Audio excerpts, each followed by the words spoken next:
అందరికీ నమస్కారం. యూటీవీకి స్వాగతం. యూటీవీ మీ టీవీ మనందరి TV. UTV universal truth vision.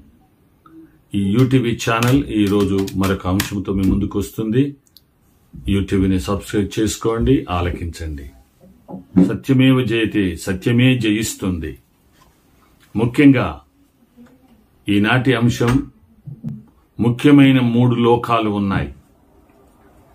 ఏమిటా లోకాలు అనంటే భూలోకం, మోక్షలోకం, నరకలోకం. ఈ భూలోకములో శరీరానికి కావలసిన వాతావరణముతో కూడినటువంటిది భూమి, భూలోకం. శరీరానికి కావలసింది గాలి, నీరు, వేడి, వెలుతురు, ఇవి కలిగినటువంటి ఈ యొక్క స్థలము భూలోకం. పరలోకం ఆత్మను నివసింపయోగ్యమైనటువంటి వాతావరణం కలిగినటువంటిదే పరలోకం. అక్కడ ఆత్మలు నివసిస్తాయి, నిత్యము యుగయుగాలు అక్కడ నివసిస్తూ ఉంటాయి. ఒకవేళ భూలోకములో ఉన్నప్పుడే సత్యాన్ని తెలుసుకొని నిత్యత్వానికి చేరుకోకపోతే, ఆ నిత్యత్వానికి చేరుకోవలసినటువంటి పాప ప్రాయశ్చిత్తం, పాపం విడుదల, సత్య మార్గమును అనుసరించకపోతే ఆ ఆరని అగ్ని నరకలోకమును ఉంటుంది. అక్కడ ఆధ్యాత్మిక గ్రంథాలు ఏం చెప్తున్నాయంటే అగ్ని ఆరదు, పురుగు చావదని చెప్తుంది. కాబట్టి అటువంటి నిత్య నరకంలోనికి వెళ్లాల్సి వస్తుంది. కాబట్టి మరి ప్రతి మానవుడు ఈ భూమి మీద ఉన్నప్పుడే ఏ స్థలానికి వెళ్ళాలి అనేటువంటిది తీర్మానం చేసుకోవాలి. తీర్మానం చేసుకొని ఇక్కడ ఉన్నప్పుడే మనము అది డిసైడ్ చేసుకోవాలి. ఇది కేవలం ఆధ్యాత్మిక జ్ఞానం ద్వారానే, ఆధ్యాత్మిక వేత్తలు చెప్పినటువంటి సత్యాల ద్వారానే మనం గ్రహించగలము. కాబట్టి ఈ లోకములో ప్రతి ఒక్కరు పాపి అని చెప్తుంది. ప్రతి ఒక్కరు పాపే. పాపం నుండి విడుదల పొందాల, పాపమునకు ప్రాయశ్చిత్తం కలగాల, పాపము నుండి విడిపించబడాల, పాపమునకు వేరుగా జీవించాల. అప్పుడే మరి ఈ నిత్యత్వానికి చేరుకోగలవు. నరకలోకములైన నిత్యం ఉండేదే, పరలోకములైన నిత్యం ఉండేదే. కానీ నరకములో భయంకరమైనటువంటి ఆరని అగ్ని ఉంటుంది.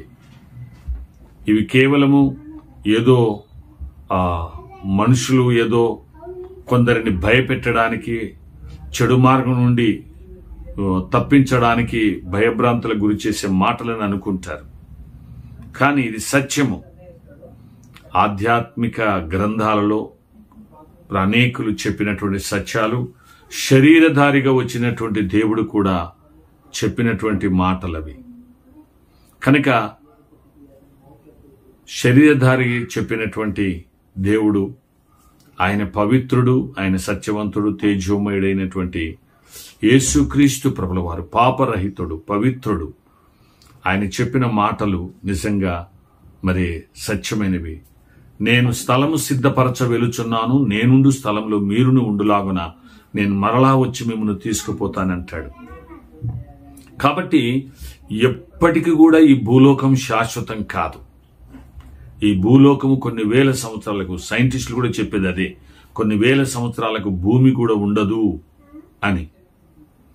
మరి ఆధ్యాత్మిక గ్రంథాలలో కూడా ఈ భూమి మరి కాలిపోతుంది, పంచభూతాలు మహావేంద్రంతో లయమైపోతాయని చెప్పారు. కాబట్టి ఈ పంచభూతాలు అన్నీ కూడా, ఈ భూమి కూడా, ఇవన్నీ కాలిపోక ముందుకే మనిషి తను తీర్మానం చేసుకోవాల్సి ఉంటుంది. నేను నరకానికి వెళ్ళాలా, లేక మోక్షలోకానికి వెళ్ళాలన్నా, పరలోకం వెళ్ళాలన్నా అంటే డిసైడ్ చేసుకోవాలి. నరకం ఎవరూ ఒప్పుకోరు, అది భయంకరమైనటువంటి యాతన. మరి ప్రశాంతత, నెమ్మది కలిగినటువంటి స్థలమేమో మోక్షలోకం లేక పరలోకం. కాబట్టి అక్కడికి నిత్యత్వానికి వెళ్ళాలి అంటే ఈ లోకములోనే జన్మకర్మ పాపములతో ఉన్నటువంటి మానవుడు వీటి నుండి విడుదల పొంది మోక్షానికి మరి ప్రయాణం చేయవలసినటువంటి విధానం ఉంటుంది. కనుక ఈ లోకములో ఉన్నప్పుడే మనిషి, ఈ భూలోకములో ఉన్నప్పుడే తీర్మానం చేసుకోవాలి. కాబట్టి ఇవన్నీ కూడా సమస్త ఆధ్యాత్మిక గ్రంథాలు పరిశోధిస్తే అక్కడ మనకు తెలుస్తూ ఉంది సత్యమేంటి అనేది. కనుక ఈ లోకంలో ఉన్నటువంటి 3 లోకాలు మరి గుర్తించి ఏ లోకం కావాలనో తీర్మానం చేసుకో.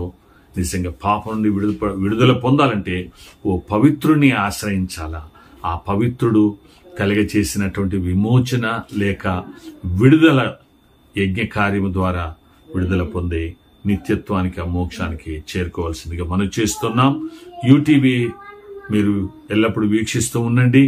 ఈ సత్యాలను గ్రహించి మీ సందేహాలను తెలియపరచండి. దేవుడు మిమ్మల్ని అందరినీ దీవించునుగాక. God bless you.